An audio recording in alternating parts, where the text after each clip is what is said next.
Bonjour amis d'Alu, j'espère que vous allez bien, moi en tout cas ça va fort bien. Bienvenue dans cette nouvelle vidéo. Tournée, mon dieu, ça fait longtemps. Hein. À chaque fois que je tourne une vidéo, je dis que ça fait longtemps parce que c'est le cas. Et aujourd'hui, eh bien, pour fêter les 700 followers de la chaîne Twitch, j'avais dit que je referais une FAQ et du coup vous avez été nombreux à me poser vos questions sur le Discord. D'ailleurs, n'hésitez pas à rejoindre le Discord si jamais ce n'est pas encore le cas, le lien est en description normalement.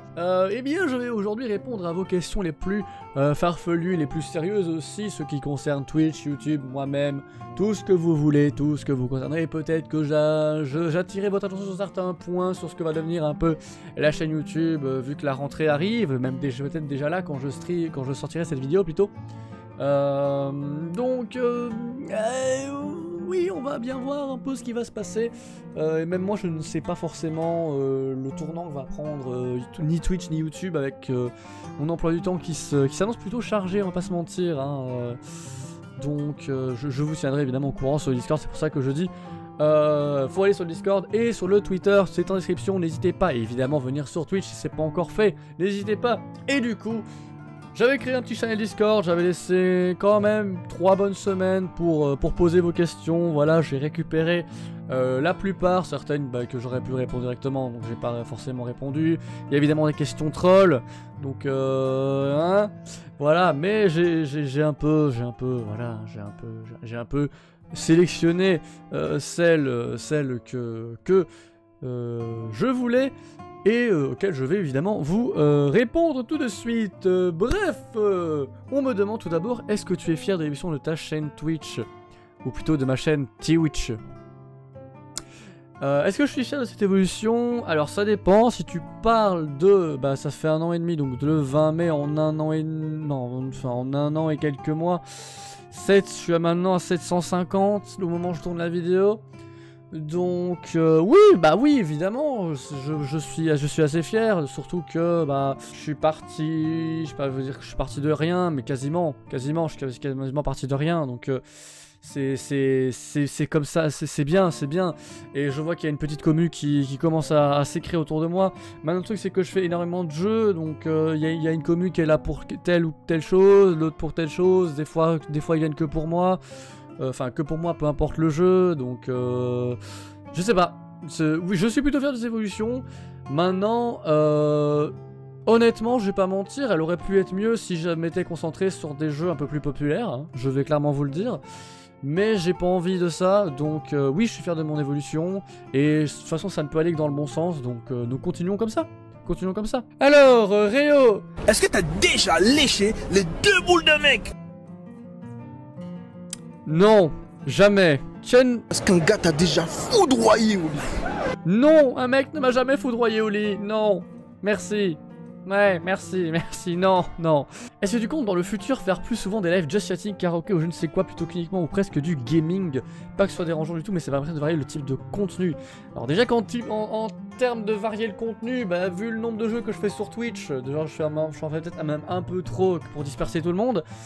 Voilà, maintenant, oui, justement, avec la rentrée, etc., et le fait que je ne serais pas forcément streamé autant que d'habitude et au même endroit que d'habitude, il y a énormément de choses qui vont arriver. J'ai notamment prévu, sûrement quand je streamerai en semaine, en soirée, j'ai prévu de streamer, par exemple, une fois par semaine, moi, un Just Chatting où on regarderait Inazuma Eleven, donc toutes les saisons, ensemble, en live sur Twitch.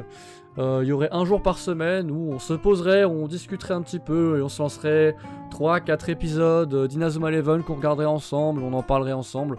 Voilà, ce sont des petits lives comme ça qui viendront avec, vu que la rentrée arrive, que je n'aurai pas forcément à disposition ma bonne vieille tour PC et que je devrais passer sur portable, je ferai des lives un peu moins conséquents et qui du coup seront plus axés blabla, moins jeux vidéo. Et comme je dis, voilà, il y aura des sessions watch along d'Inazuma Eleven, peut-être des watch along de catch, même si on en parlera un peu plus tard pour le catch. Voilà. Voilà, et oui, il y a des just chatting et des watch along qui arriveront, ne vous en faites pas. On fera ça dès que j'aurai repris les cours et que j'aurai à peu près un horaire stable et que je pourrai moi-même regarder pour caler mes streams. Est-ce que j'aime les canards? Oui. Oui, surtout dans mon assiette à Noël. Très bon, très bon. Le canard laqué, Incroyable. Est-ce que tu penses que tu continueras Twitch avec ton rythme actuel encore bien longtemps? Est-ce que tu penses que tu vas diminuer, augmenter ton nombre d'heures sur la plateforme et que le format peut changer? Comment tu veux que j'augmente mes nombres d'heures là?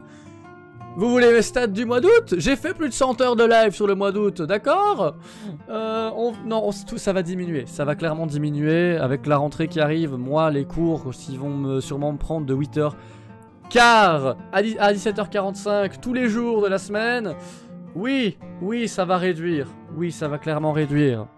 Ça va clairement réduire, c'est pour ça que je ne vais pas m'avancer, mais je pense qu'on va faire 2 lives en semaine, je veux dire, donc lundi, mardi, mercredi, jeudi, vendredi, on ferait que 2 lives et on ferait live le week-end, donc ce qui nous amènerait à 4 lives par semaine, ce qui serait déjà pas mal de mon point de vue. Il faudrait que j'arrive à... Enfin, en fait, il faudra que je vois à la rentrée comment je peux ranger tout ça. Donc il y aura sûrement une petite pause d'une semaine ou deux à la rentrée, enfin à ma rentrée, donc le 14 septembre, que je puisse un peu voir, bah ouais, les horaires, si on est en hybride, si on est full présentiel, parce que si on est en hybride, bah je serai moins fatigué, c'est sûr, mais si on est... J'aurai des présentiels, c'est sûr. Je crois que j'ai 3 jours de présentiel au moins, même si on passe en hybride, avec le Covid, etc. À voir, ce sera à voir, mais normalement ça diminuera et j'essaierai d'assurer 4 lives par semaine. Est-ce que je prévois des lives avec des abonnés ou même des potes streamers chez moi? Alors chez moi, ça va être compliqué. Chez moi, ça va être compliqué.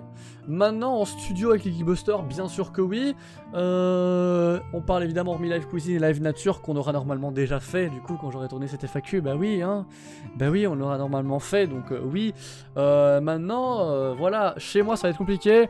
Maintenant, au studio Geekbuster, sans souci. Autre part, on verra aussi. C'est pas tout à fait, tout n'est pas prévu, mais ça s'arrangera au fur et à mesure. Donc oui. Il y aura des lives avec des potes streamers, des potos, des abonnés ou quoi. Y a pas, là oui, là c'est prévu. Quel est le jeu sur lequel j'essaie d'avoir passé les meilleurs moments en stream? En termes de jeu solo, je dirais Zelda Breath of the Wild. C'est là que vous avez été le plus actif. C'est là où j'ai vraiment, où il y a vraiment eu des gens qui sont vraiment arrivés passionnés par le jeu pour m'expliquer. Alors des fois avec un peu de spoiler, mais bon ça voilà, hein, c'est tout comme tout jeu, j'ai envie de dire. Ouais, je dirais qu'en termes de jeu solo, je dirais Zelda Breath of the Wild parce que bah vraiment le jeu est incroyable, mais en plus avec la commu autour qui me soutenait à fond et qui était là pour bien m'aider, bah ça fait toujours plaisir. Maintenant en termes de jeu multi, Phasmo c'est quand même des incroyables moments entre potes. Sinon les Smash et Mario Kart en fait, quand c'est jeu avec commu, ça reste d'incroyables moments. Et puis voilà. En termes de jeu, voilà à peu près, il me semble. Est-ce que j'ai déjà eu un ou plusieurs jeux que je regrette d'avoir fait? Bah alors, on va prendre la liste de jeux que j'ai dû arrêter. Non, pas que j'ai regretté, que j'ai pas aimé sur le moment. Bah, en fait, dès que j'ai pas trop aimé, j'ai arrêté en fait. C'est simple, dès que j'aimais pas un jeu, pour moi ça servait à rien de le... Ça servait à rien de relancer, donc j'arrêtais, notamment pour Devil May Cry 3 où je rageais au plus autre chose, c'était pas fun, donc j'ai arrêté. Pareil pour Oblivion, j'avais l'impression que ça fédérait pas assez, que ça vous plaisait pas, donc, et même moi ça me plaisait plus, donc j'ai arrêté. Sinon que je regrette vraiment, je pense pas qu'il y ait vraiment de regret. Je pense pas qu'il y ait vraiment de regret pour le coup. Et d'un côté tant mieux, donc voilà, je ne pense pas avoir de regret en termes de jeu et de stream. Voilà. Si tu avais les moyens illimités, financiers, matériels, déplacements, pour faire un stream, tu ferais quoi? Si j'avais les moyens illimités... Bah je pense que je ferais un stream vraiment gros voyage, un stream au Japon. Voilà, un stream au Japon. Parce que j'ai très envie de partir au Japon une fois, maintenant c'est clairement pas dans les projets actuels. Mais un stream au Japon, avec des potes, avec des potes qui seraient chauds de venir avec moi. Qui évidemment serait open sur le fait de pouvoir streamer, etc. Mais ouais, un stream au Japon, et même question pour une vidéo, bah la même en fait, ce serait... Vu qu'en fait maintenant je tourne quasi plus de vidéos et que j'ai plus envie de tourner de vidéos, moi je passe totalement du côté streamer de la force, bah pour moi ce serait les deux, on en ferait évidemment des vidéos, des streams qu'on ferait au Japon, mais ouais non je pense que partir...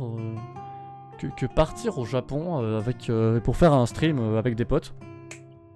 Parfait. Est-ce que tu n'as pas déjà eu peur d'être saoulé par Twitch, YouTube et de devoir arrêter pour quelconque raison? Par YouTube, oui.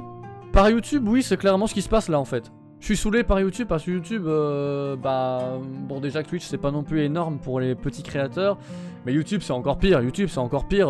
Maintenant si je veux je sors une vidéo Fortnite de 30 secondes, elle fait 100 000 vues, et alors que là, non YouTube m'a saoulé, YouTube m'a clairement saoulé. C'est pour ça qu'aussi je me dirige vraiment vers Twitch. Est-ce que peur d'être saoulé par Twitch? Pas saoulé parce que la commu sera là, mais j'en fais peut-être trop là. J'en fais peut-être trop, je fais peut-être trop de streams. Trop de choses là actuellement. Donc ouais là peut-être que ça me saoule peut-être que ça peut me saouler un petit peu. Mais arrêtez non. Arrêtez non. Arrêtez vraiment pas. Arrêtez c'est vraiment pas ce que je veux. Clairement pas. Quand tu es sur Twitch en vidéo tu as l'impression d'être un personnage ou bien authentique. Je sais pas si c'est clair mais t'as totalement compris. J'ai totalement compris, ne t'en fais pas mon cher. Je suis pas un personnage. Je ne suis pas un personnage. Je suis en live comme je suis chez moi, comme je suis avec tout le monde, comme je suis avec des potes. Et c'est là que c'est vraiment un point d'honneur que j'aimerais avoir. Je me limite des fois à pas dire d'énormes conneries. Je me limite, ça c'est clair, je me limite des fois. Mais être un personnage, non. Un personnage, non. Autant, je me dirais plus vers authentique dans le sens où je suis comme je suis en fait. Je réagis comme je réagis. Comme je réagis réellement, je ne me force pas à réagir. Et bah, des fois je peux me retenir si jamais. Si jamais pour éviter de dire des grosses conneries. Non, pour moi je pense être un personnage authentique, hein. Vous voyez bien je suis authentique, il y a mes coussins derrière, il y a mes peluches derrière, hein. Il n'y a pas plus authentique que ça, hein. Alors on me demande qu'est-ce qui a été mon déclic pour me sentir plus libéré sur Twitch. Alors ça dépend, qu'est-ce que tu entends par libéré sur Twitch? En sens, est-ce que j'ai vraiment eu un déclic pour dire est-ce que je fais ce que je veux, je fais n'importe quel type de jeu que je veux? Est-ce que j'ai vraiment eu un déclic? Bah je pense que la première pause de Twitch a fait du bien au moral, dans le sens où ça a permis de prendre du recul, de me dire qu'est-ce qui compte, qu'est-ce qui importe, est-ce que mes streams plaisent ou pas. Je me suis posé énormément de questions, et après avoir réglé pas mal de problèmes aussi du côté personnel et du côté interne, et ben tout de suite ça a été beaucoup mieux de mon point de vue de streamer sur Twitch et de me sentir effectivement plus libre dans ce que je faisais, dans les jeux que je faisais, dans mes choix. Et bah si tu parles techniquement, bah dès que j'ai eu ma tour, bah ouais, libéré dans le sens je peux faire ce que je veux, bah avec ma tour je peux faire ce que je veux, très clairement. Alors on me demande, et là c'est là que je disais on va parler de catch. Feras-tu plus de live sur des jeux de catch peut-être plus vieux que 2K22 ou une fois que 2K20 ou une fois que 2K22 sera sorti? Non. Non. Je vais en parler parce que pour moi le catch me casse les couilles. Le catch me saoule. Vraiment je ne regarde plus. Je regarde plus. Je regarde plus que les pay-per-view, et encore, là dernièrement j'ai regardé que NXT, que TakeOver. C'est le dernier pay-per-view que j'ai regardé. Le catch ne m'intéresse quasiment plus. C'est triste de dire ça comme ça, mais on a tous des périodes où on adore ça, et il y a des périodes où on est moins dedans. Et c'est pas le retour de CM Punk qui va me remettre dedans, clairement pas. C'est sûrement pas le départ d'Adam Cole qui va aussi me remettre dedans. Donc je ne suis plus intéressé par le catch actuellement. Je ne regarde quasiment plus. La seule raison pour laquelle je regarde encore, c'est RK Bro, donc c'est Riddle. Riddle est pour moi la meilleure chose à la WWE actuellement. C'est la seule chose qui me fait encore regarder. Donc est-ce que je ferai plus de live sur les jeux de catch? Je ne pense pas. On fera peut-être encore, on continuera sûrement de faire les previews de pay-per-view, mais c'est tout. Et si vraiment j'ai pas envie de regarder du Inazuma Eleven le soir et que j'ai envie de faire un live watch along, bah on regardera peut-être un peu de catch, mais c'est tout. Sinon, et même sur YouTube, que ce soit sur YouTube ou Twitch, non, clairement pas. Je ne ferai pas plus, je ferai peut-être même sûrement moins. Qu'est-ce qui m'a donné envie de commencer Twitch? J'avais déjà répondu, il me semble, dans la deuxième FAQ, si je dis pas de bêtises. Mais tout simplement, le partage. La communion avec les gens. Puis, le premier confinement, je regardais beaucoup de streamers. Et ça, je me suis dit, pourquoi pas moi, j'essayerais pas. Et ça m'a plu. Il a fallu un petit moment avant que ça augmente bien. Et puis c'est devenu un réel plaisir. Maintenant il y a des jours avec et des jours sans. Il y a des jours où même moi je me sens pas au top de ma forme, et qu'en plus le stream marche pas forcément, donc ça aide pas. Et des jours où alors ça cartonne d'un coup pour aucune raison. Depuis que j'ai commencé, j'ai plus jamais envie d'arrêter, et c'est ça le plus important. J'ai envie de m'investir à fond là-dedans, et le truc c'est que la rentrée va pas aider dans le fait que je puisse m'investir à fond là-dedans, mais c'est pour ça que j'ai absolument envie de faire au moins 4 lives par semaine, parce que pour garder un bon rythme, et pour rester régulier, pour pas perdre ma commu, et pour pas perdre tout ce que j'ai bâti en fait, tout simplement. Pour pas perdre tout ce que j'ai bâti, et je pense qu'arrêter serait une très mauvaise idée. Même avec les cours, parce que j'ai pas envie de perdre tout ce que j'ai fait, de perdre tout ce que j'ai bâti, de vous perdre vous en fait, de perdre toute la commu Twitch, etc. Donc non, j'ai clairement pas envie d'arrêter. Et... Je sais que je dévie totalement de la question, mais c'est un point que je voulais aborder absolument aussi. Donc voilà. Qu'est-ce qui est le plus important pour toi actuellement sur Twitch? Le pognon. Non, bah je viens à peu près d'y répondre aussi. C'est le fait de partager avec la communauté des moments, de parler avec de jouer avec un chat, d'échanger.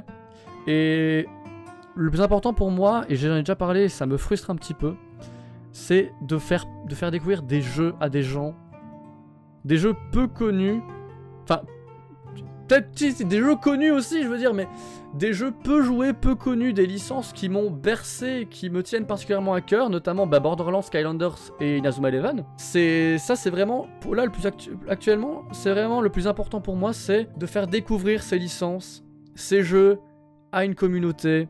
Et j'avoue que des fois, je suis un peu frustré qu'il n'y ait pas autant de monde que je le voudrais. Mais ça, c'est Twitch. Ça c'est Twitch, et c'est les... Et le truc avec Twitch, c'est que les gens, en général, ils vont venir pour le jeu que tu fais, pas pour toi. De prime abord, ils vont venir pour le jeu, puis s'ils accrochent bien, ils vont rester, et ils vont venir te voir pour toi, peu importe le jeu que tu fais. C'est qu'une petite partie. Et donc, bah voilà, en général sur Twitch, c'est le jeu qui prime.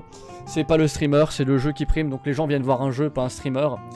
Donc c'est ça qui est plus compliqué.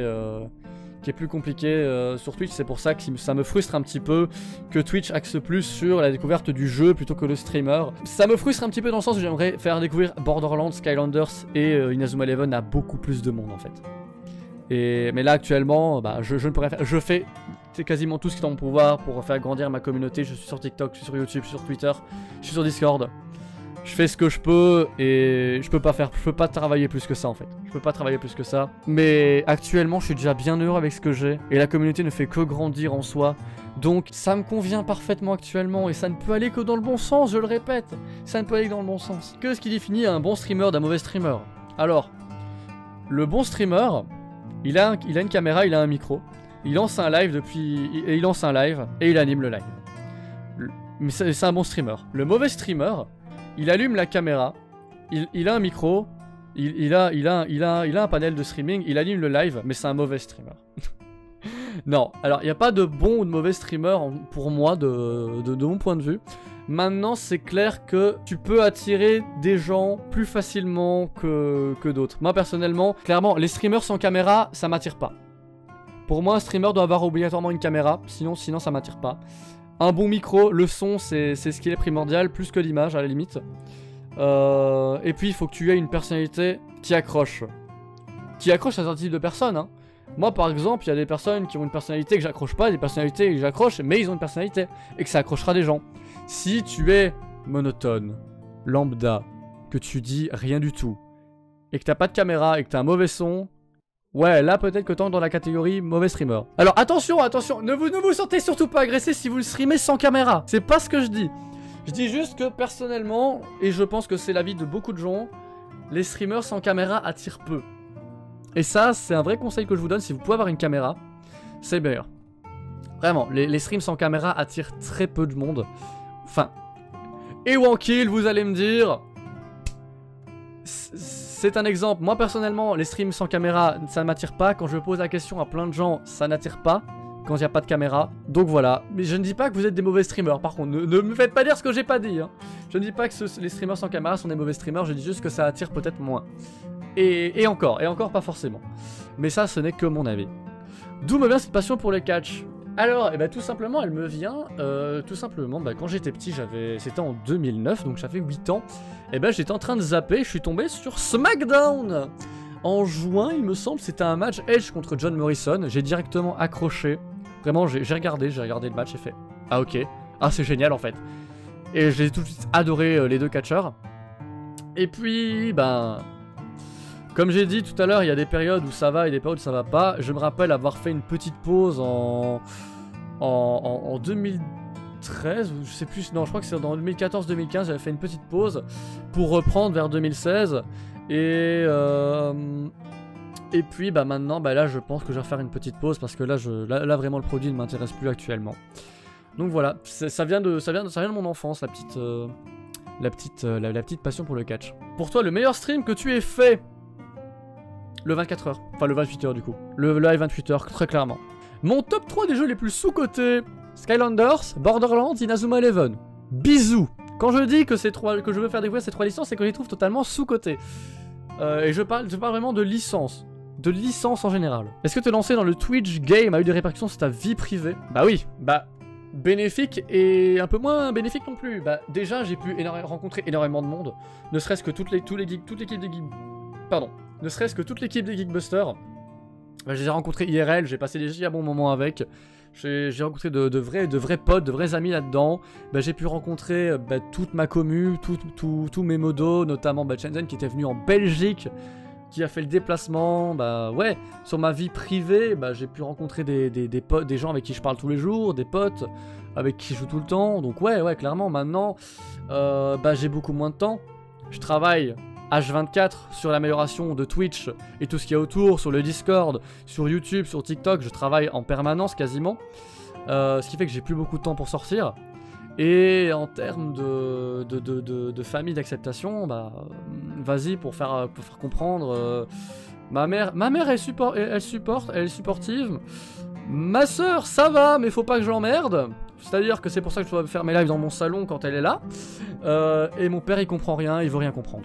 Et puis avec la rentrée, je sais absolument pas comment ça va se passer, donc voilà. Quel est ton but dans l'avenir du streaming sur Twitch et autres plateformes? YouTube, bah YouTube pour moi c'est devenu clairement une plateforme pour amener des gens sur Twitch et rien d'autre. Pareil pour TikTok, vraiment rien d'autre. C'est vraiment devenu ça, je reposte mes trucs de Twitch sur YouTube. Maintenant sur Twitch, je dis clairement si un jour je peux en faire un métier, c'est un rêve. Mais c'est pas un but de vie parce que c'est pas stable et que là je peux clairement pas. Là c'est clairement inenvisageable. C'est clairement inenvisageable, surtout vu les derniers chiffres, hein, je vais pas vous mentir, c'est inenvisageable actuellement. J'ai dit, si je peux en vivre un jour, c'est génial, mais actuellement c'est impossible. Actuellement c'est impossible. Mais à terme, le but idéal ce serait ça.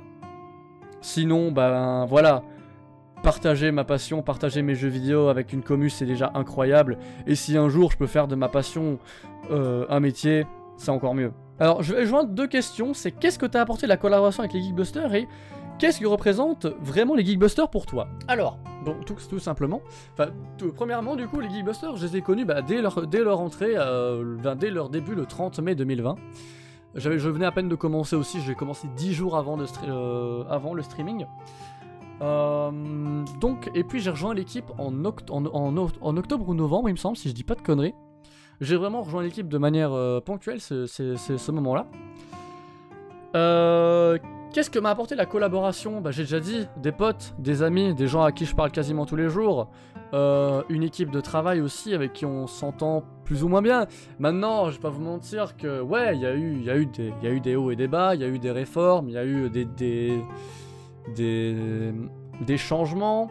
Même moi, au bout d'un moment, bah, j'avais commencé par du Bioshock, puis j'étais dans l'optique de faire des let's play tous les mardis, ça me cassait les couilles. Au bout d'un moment, je dis les termes, j'en pouvais plus, et j'en ai parlé à Max, à Minix, etc.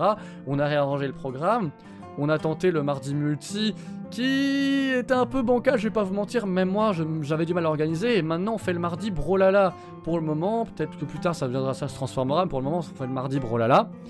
Qui marche plutôt bien et qui est plutôt sympa pour le moment. Donc qu'est-ce que m'a apporté la collaboration? Bah des potes, de la visibilité aussi, on va pas se mentir, j'ai eu quelques nouveaux followers grâce aux Geekbusters, et inversement ils ont eu des nouvelles personnes grâce à moi aussi. Donc c'est donnant-donnant, mais on reste avant tout une équipe et on a pas mal de trucs de prévus aussi pour l'avenir.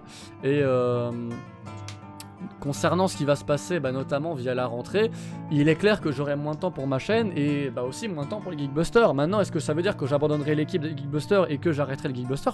Non. Non, clairement pas, j'ai pas envie de ça. J'ai clairement pas envie de ça.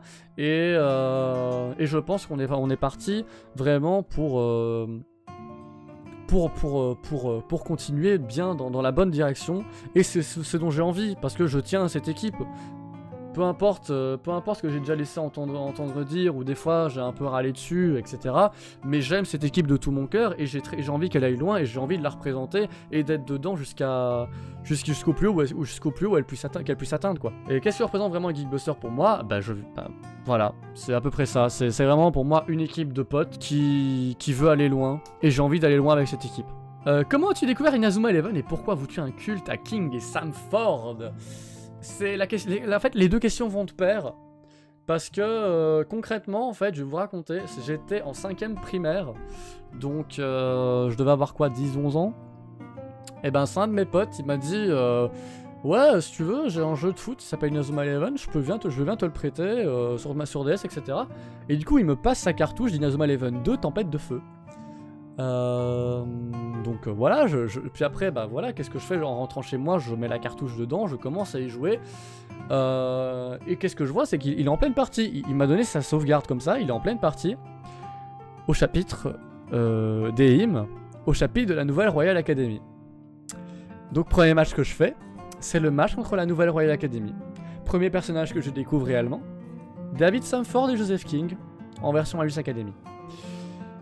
C'est vraiment en découvrant ces deux personnages-là et en affrontant cette équipe de la Nouvelle Royal Academy que je suis rentré dans Inazuma Eleven.